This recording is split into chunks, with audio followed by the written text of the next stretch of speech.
Willkommen zu dieser technischen Anleitung zum Thermomix TM31. Wir sind Kelatos Informática, Spezialisten für technische Reparaturen. Wir holen dein Gerät direkt bei dir zu Hause ab, führen eine kostenlose Diagnose durch und schicken dir einen Kostenvoranschlag, bevor wir reparieren. Keine Anrufe, keine Fahrten. Wir befinden uns in der Calle Joaquín María López 26, Madrid. Bequem, transparent und professionell. Link in der Beschreibung. Der Thermomix TM31 ist ein beliebtes Küchengerät, aber manchmal können die Messer ein furchtbares Schleifgeräusch von sich geben. Dies geschieht oft, wenn die Messer oder der Motor nicht mehr richtig funktionieren.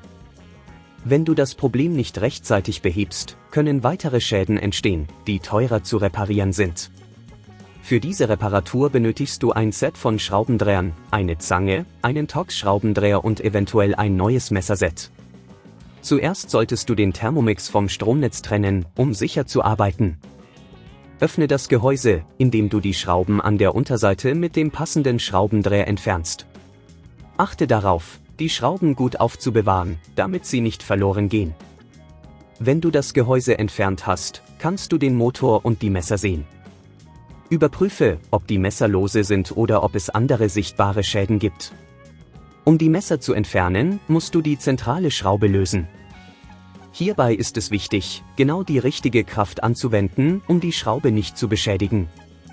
Wenn dir das an dieser Stelle zu kompliziert wird, denk daran, dass wir bei Kelatos dein Gerät zu Hause abholen und es dir repariert zurückschicken.